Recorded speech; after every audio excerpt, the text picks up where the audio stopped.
kalau ya misalnya Anies dapat tiket nih, terus dia lolos lah ke putaran kedua, saya rasa dan saya yakini, ini menurut pendapat saya sebagai pengamat, bukan sebagai peneliti ya, ini pengamat aja. Kalau dia dapat tiket dan dia lolos ke periode kedua atau putaran kedua, head to head sama siapapun calon presidennya, dia akan menang mirip-mirip angkanya seperti kemenangan dia di Jakarta. Tapi ya itu, dia harus dapat tiket dulu. Nah, caranya dapat tiket gimana? Syaratnya cuma dua, pemilik partai atau ketum partai, elit partai politik mencalonkan, atau dorongan dari masyarakat.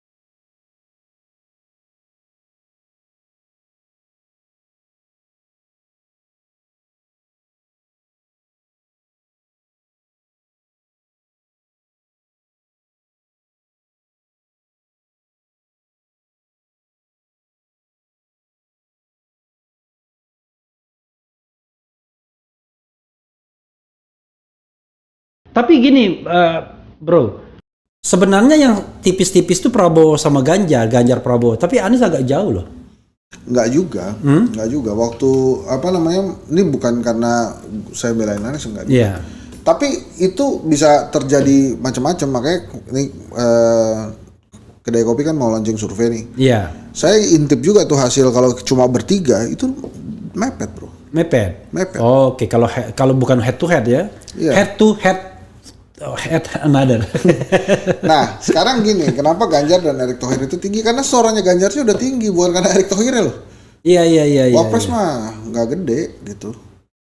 Jadi sebenarnya dia tinggal digendong aja. Digendong. Gitu. Kecuali Ganjar gendong Prabowo atau Ganjar gendong Anies, selesai. Ya. Nah, sekarang kan selesai untuk survei.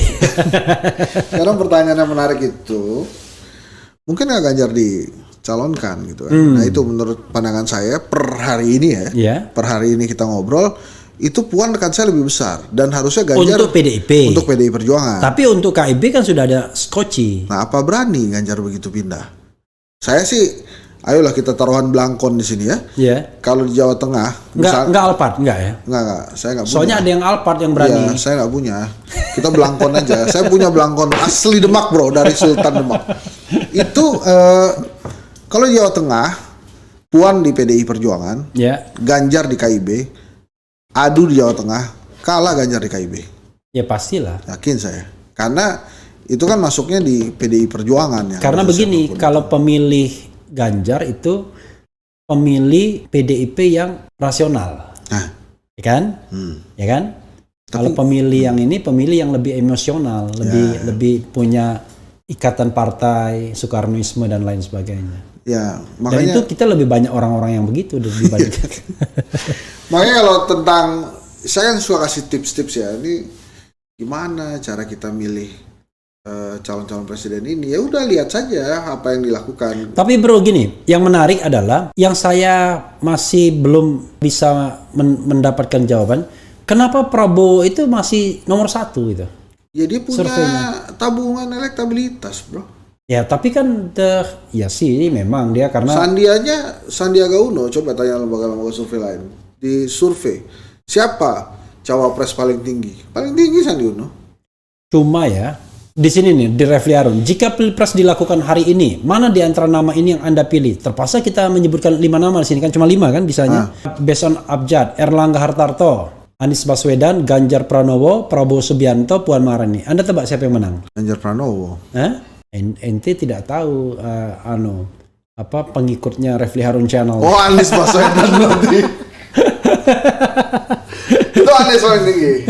Jadi yang vote 17.000, Erlangga Hartarto 1%. Ganjar Pranowo 6%, Prabowo Subianto 4%, Puan Maharani 1%, Anies Baswedan 87%, jauh banget. Ya, sama kemarin juga Henry Satrio bikin juga tuh di Twitter. Yo kita bantuin Nasdem yuk, ini kita pilih nih Andika Perkasa, Anies Baswedan, Ganjar Pranowo, itu 90% Anies Baswedan. Aduh. Tapi emangnya Tapi jangan salah, karena Anies Baswedan pemilihnya golongan menengah ke atas, bro. Orang yang punya barangkali yang lebih aktif di media sosial, punya fasilitas itu. Tapi jangan salah, ini kan Jawa banyak pedesaan-pedesaan dan lain sebagainya yang barangkali itu justru akan lebih menentukan untuk suara orang seperti Ganjar misalnya. Nggak juga Dulu sih. ingat tuh PKS misalnya, partai mana yang Anda pilih? Menang PKS. Iya. Iya kan? Gini. Kalau misalnya di media sosial tuh PKS menang loh itu. Bang Refli. Iya. Kalau ya misalnya Anies dapat tiket nih. Iya. Terus dia lolos lah ke putaran kedua. Iya.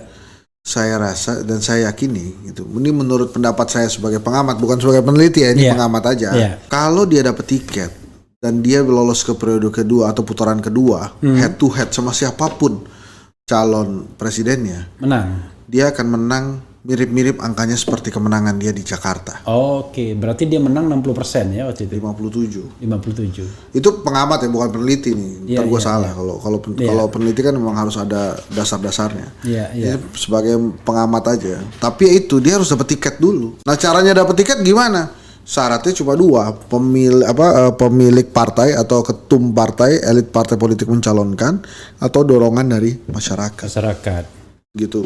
Dan untuk sementara for the time being ya, dua-duanya itu dia punya.